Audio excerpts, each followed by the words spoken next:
Social media തരംഗമായ ശേഷം ഉയർന്നു പൊങ്ങിയ തിരമാലകളിൽ ഒരു വലിയ തിരമാലയായിരുന്നു സന്തോഷ് വർക്കി എന്ന സർവത്ര തരികിടയായ social media celebrity. Santhosh Varkey ഇപ്പോൾ വലിയൊരു തരികിടയുമായി ഇറങ്ങി. അയാൾക്ക് അർബുദമാണ്, ക്യാൻസറാണ്. അയാളുടെ ആരാധകന്മാരും ആരാധികമാരും പൊട്ടിക്കരഞ്ഞു. അദ്ദേഹത്തിന് എന്താണ് മൾട്ടിപ്പിൾ മൈലോമ എന്ന അസുഖമാണെന്ന് അദ്ദേഹം പറഞ്ഞു. Multiple myeloma. അദ്ദേഹം പറഞ്ഞു, എൻ്റെ അച്ഛനും ഈ അസുഖമായിരുന്നു, എനിക്കിനി 2-3 മാസങ്ങൾ മാത്രം, എനിക്കിനി എന്തും സംഭവിക്കാം എന്ന് പറഞ്ഞ് അദ്ദേഹം വിലപിച്ചു.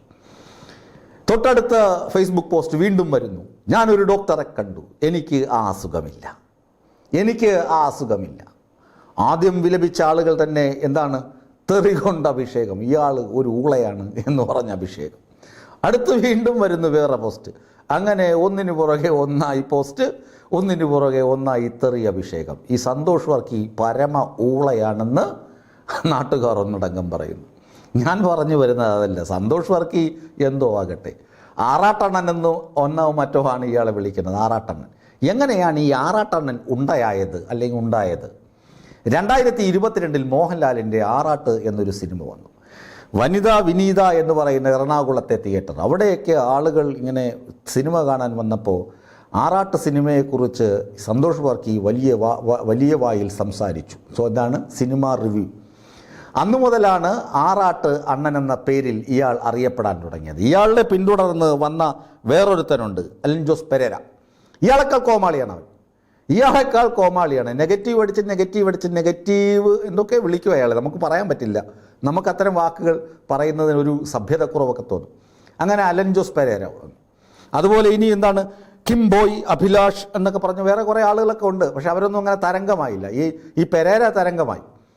ഈ എന്താണ്, സന്തോഷ് വർക്കിക്ക് ശേഷമാണ് ഈ അലൻ ജോസ് പെരേരയൊക്കെ വരുന്നത്. പക്ഷേ സന്തോഷ് വർക്കി ഈ കച്ചവടം ആദ്യം ഇറക്കിയ തന്ത്രങ്ങളൊക്കെ പെരേര വന്ന് മുക്കിക്കളയും. മരണ വീട്ടിൽ പോലും പെരേര കച്ചവടം ആക്കിക്കളയും. സ്വന്തം അപ്പനും അമ്മയും തമ്മിൽ തെറി വിളിച്ചാൽ പോലും അതും എടുത്ത് റീലിട്ട് കച്ചവടമാക്കുന്നവനാണ് ഈ പെരേര. ഈ വർക്കി ആണെങ്കിലോ, വർക്കി എന്താണ് തന്ത്രങ്ങൾ മെനഞ്ഞു. ഒന്നാമത്തെ തന്ത്രം എന്തായിരുന്നു? ആദ്യം സെലിബ്രിറ്റി സ്റ്റാറ്റസുള്ള നടികളോടുള്ള ക്രഷ്. എനിക്ക് അവരെ കെട്ടിയാൽ കൊള്ളാം, ഇവരെ കെട്ടിയാൽ കൊള്ളാം എന്ന കുറേ തന്ത്രം ഇട്ടു.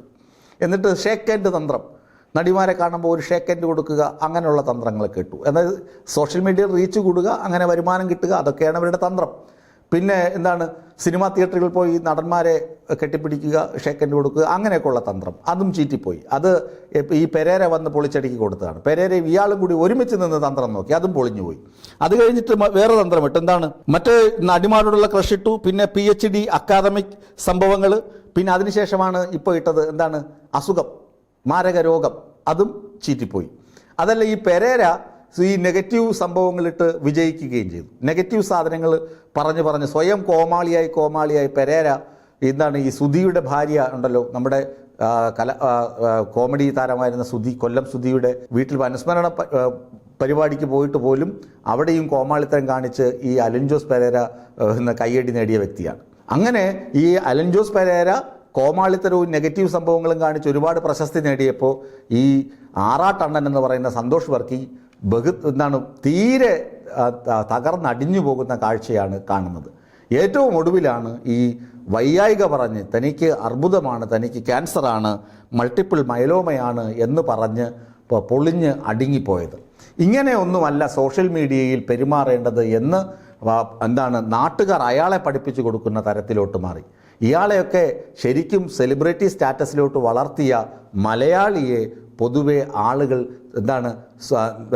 തെറി പറയുന്ന തരത്തിലോട്ട് സോഷ്യൽ മീഡിയ മാറി എന്ന കാഴ്ചയും ഈ പോസ്റ്റുകൾക്ക് താഴെ കമൻ്റായി കാണുന്നത് വലിയ വളർച്ചയായി, മലയാളികളുടെ മനസ്സിൻ്റെ വളർച്ചയായി നമുക്ക് വായിച്ചെടുക്കാൻ കഴിയും.